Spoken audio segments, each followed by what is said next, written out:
నమస్తే క్లాస్. ఈనాటి మన విశ్లేషణకు స్వాగతం. ఈరోజు మనం ఒక ఇంట్రెస్టింగ్ హిస్టరీ అలాగే లాజిక్ లెసన్ గురించి మాట్లాడుకోబోతున్నాం.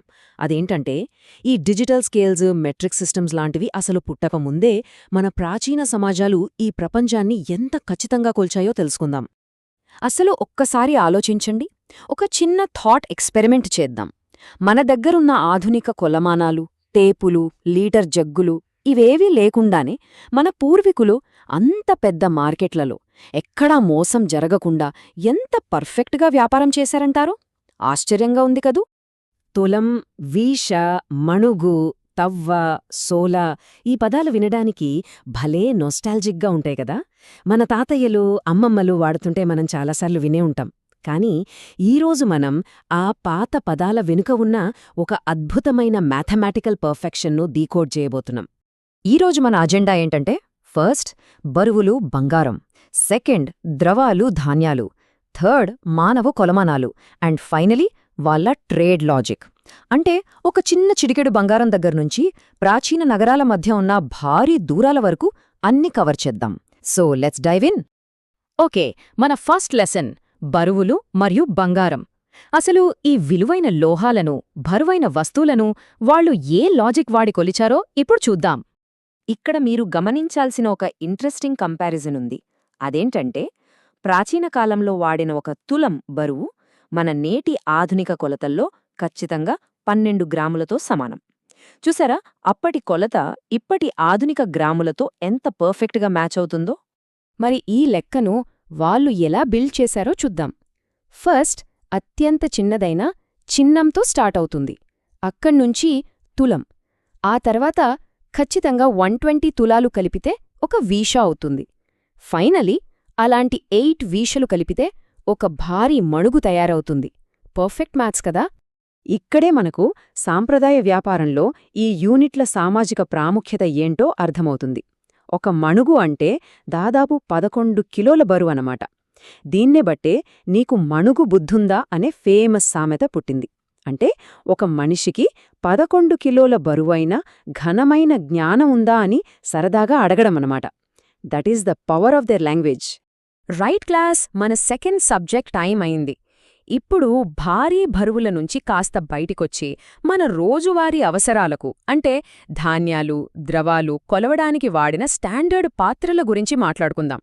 సో ఇక్కడ అసలు పాయింట్ ఏంటంటే, వాళ్ళు వాడిన ఈ పర్ఫెక్ట్ మల్టిప్లికేషన్ టేబుల్ అసలు ఒక్క లీటర్ జగ్గు కూడా లేకుండానే వాల్యూమ్స్ను ఎంత ఖచ్చితంగా కొల్చారో చూడండి.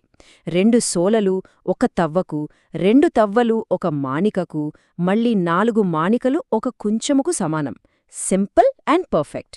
ఈ స్ట్రక్చర్ వల్ల ఉన్న అతిపెద్ద అడ్వాంటేజ్ ఏంటంటే, రైతులకు కానీ వ్యాపారులకు కానీ లెక్కలు వేసుకోవడానికి ఏ పెన్ను, పేపరు అవసరం రాలేదు. కేవలం ఆ కొలపాత్రలను వాడుతూనే మైండ్లోనే వేగంగా లెక్కలు వేసుకుంటూ ఎలాంటి కన్ఫ్యూజన్ లేకుండా వ్యవసాయ వ్యాపారం చేసేశారు. సరే, ఇప్పుడు కాస్త మన టాపిక్ను జాగ్రఫీ వైపు, దూరాల వైపు షిఫ్ట్ చేద్దాం. ఒక్కసారి ఊహించుకోండి, మన దగ్గర రూలర్ లేదు, టేప్ లేదు. మరి పొడవును ఎలా కొలుస్తాం? ఇక్కడే వాళ్ల బుర్రకు తట్టిన ఒక బ్రిలియంట్ ఐడియా ఏంటంటే, మన మానవ శరీర భాగాలని అత్యంత నమ్మకమైన కొలమానాలుగా వాడటం. అవును, పూలు కొలవడానికి మోచేతి నుండి మధ్యవేలు వరకు ఉండే మూర, అలాగే బొటనవేలు, చిటికెనవేలు చాపితే వచ్చే జాన, 2 చేతులు పూర్తిగా చాపితే వచ్చే పెద్ద కొలత బార. భలే లాజిక్ కదా! సరే, ఇవి చిన్న చిన్న వస్తువులకైతే ఓకే.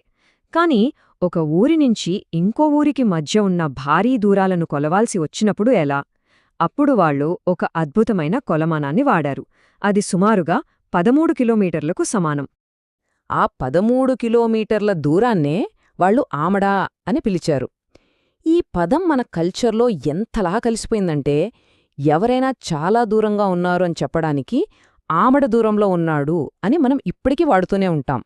అంటే ఆ మెజర్మెంట్స్ మన సోషల్ లైఫ్లో అంతలా ఇంబెడైపోయాయన్నమాట. ఇక మన లాస్ట్ లెసన్, ఈ ప్రాచీన గ్రేట్ మేనేజ్మెంట్ సిస్టమ్ వెనుక ఉన్న అసలు ఫిలాసఫీ ఏంటో ఒకసారి క్విక్గా సమరైజ్ చేసుకుందాం. ఇక్కడ మనం మెయిన్గా అర్థం చేసుకోవాల్సిన విషయం ఒకటే. ఆధునిక ల్యాబొరేటరీలు అనేవి అసలు పుట్టక ముందే మన పూర్వీకులు కేవలం ప్రకృతిని, మన మానవ శరీరాన్ని బేస్ చేసుకుని దేశవ్యాప్తంగా ఎంతో ఖచ్చితమైన ఏకీకృతమైన ట్రేడింగ్ సిస్టమ్ను నడిపించారు. అది నిజంగా ఒక మైండ్ బ్లోయింగ్ ఫ్యాక్ట్.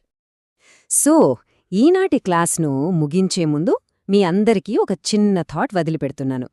కేవలం ఈ బేసిక్ మానవ కొలమానాలను మాత్రమే ఉపయోగించి ప్రాచీన కాలం నాటి ఆ భారీ దేవాలయాలను, కోటలను వాళ్ళు ఎలా నిర్మించారు, ఆనాటి వాస్తుశిల్పకళలో ఈ కొలతలు ఎలా స్కేలప్ అయ్యాయి, దీని గురించి ఆలోచిస్తూ ఉండండి. మన నెక్స్ట్ విశ్లేషణలో ఈ అద్భుతమైన విషయాన్ని డీకోడ్ చేద్దాం.